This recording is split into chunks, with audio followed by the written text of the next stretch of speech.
चुड़ैल का आतंक। विपदापुर नामक एक गांव था। उस गांव में मीनू नाम की एक लड़की रहती थी। वह अपने माँ बाप की अकेली संतान थी और उसके माँ बाप उससे काफी प्रेम किया करते थे। उसकी उम्र 5 वर्ष थी। वह पढ़ाई लिखाई में काफी होनहार थी। गांव के सभी लोग उससे प्यार किया करते थे। उसी गांव के करीब एक वीरान जंगल था। उस जंगल में एक खूनी चुड़ैल रहती थी। वह हर गांव में कोई भी रूप बदलकर आया जाया करती थी। नहीं छोड़ूंगी किसी भी गांव वाले को। और मौका मिलने पर वह गांव के लोगों को रोज अपना शिकार बनाती। उसकी दहशत से पूरा गांव डरा हुआ था। पूरे गांव के लोग इस कदर डरे हुए थे कि वे एक दूसरे को ही चुड़ैल समझने लगते और हमेशा एक दूसरे पर शक किया करते थे। एक दिन वह चुड़ैल एक छोटी सी गुड़िया का रूप बदलकर गांव के एक रास्ते पर पड़ी हुई थी।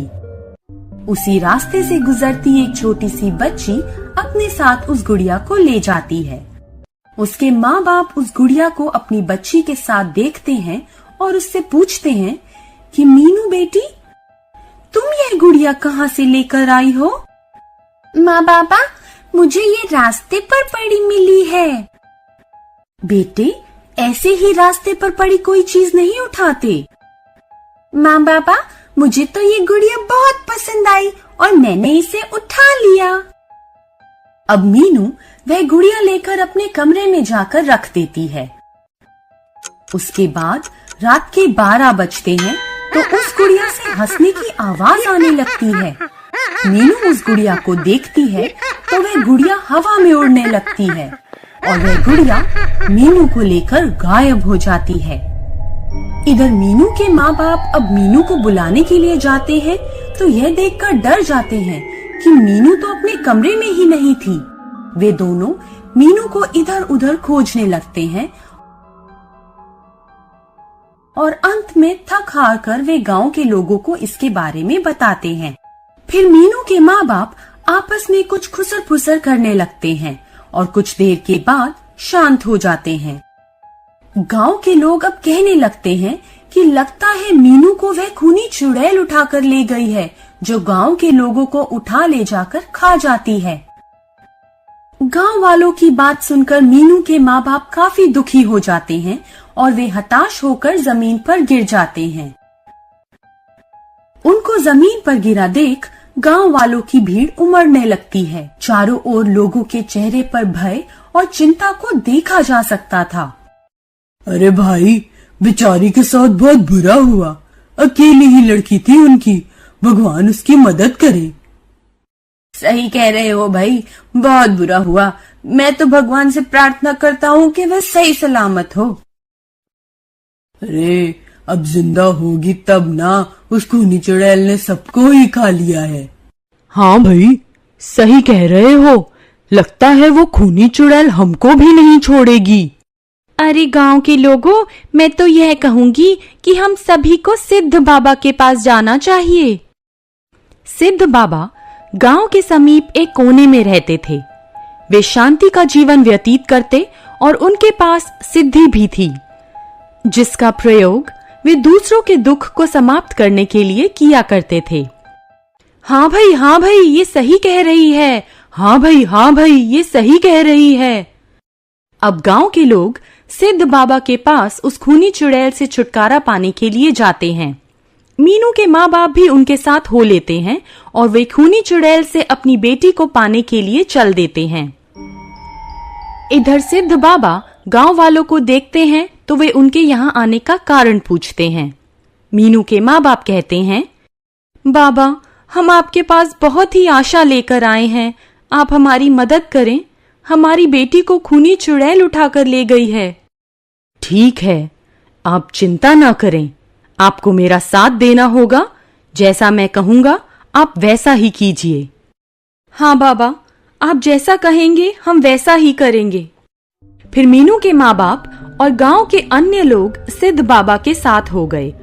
बाबा अपने पास कुछ अभिमंत्रित चीज को लेते हैं और गांव वालों से कहते हैं, आप लोग डरना नहीं, आज उस खूनी चुड़ैल का आखिरी दिन है।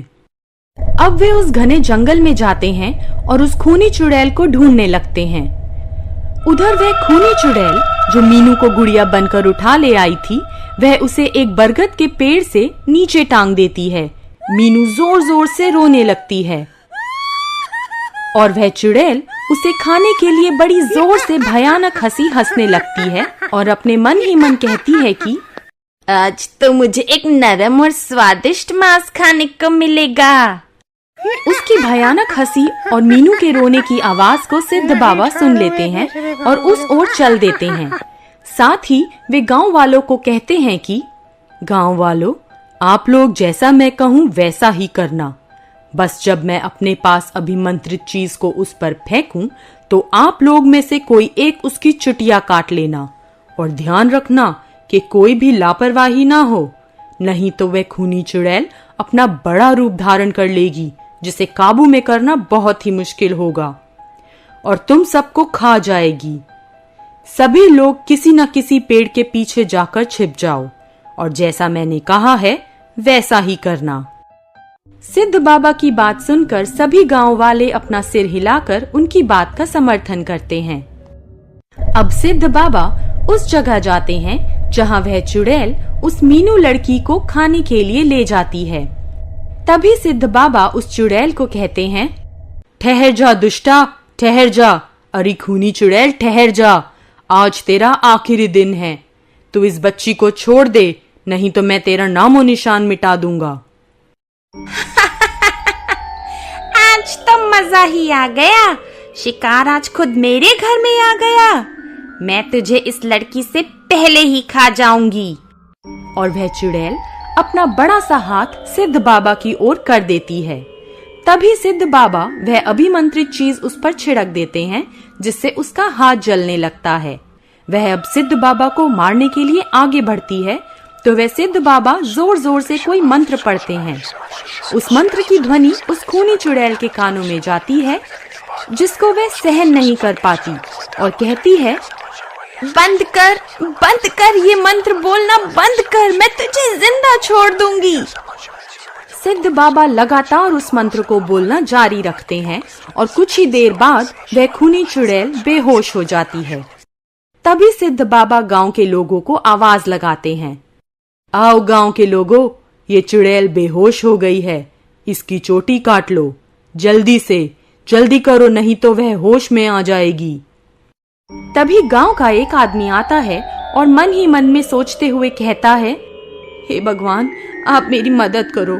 उस बच्ची की जान बचाने के लिए इस चुड़ैल को मारना होगा। और वह अपने पास से एक चाकू निकालता है और उस चुड़ैल की चोटी काट लेता है। उसकी चोटी कटते ही वह बेहोश खूनी चुड़ैल होश में आ जाती है और जोर जोर से चिल्लाने लगती है। उसकी चीख दर्दनाक आवाज में बदल जाती है और उसका अंत हो जाता है। इसके बाद गांव के लोग उस लड़की को बरगद के पेड़ से नीचे उतारते हैं। उसे सकुशल उसके माँ बाप के पास ले जाते हैं।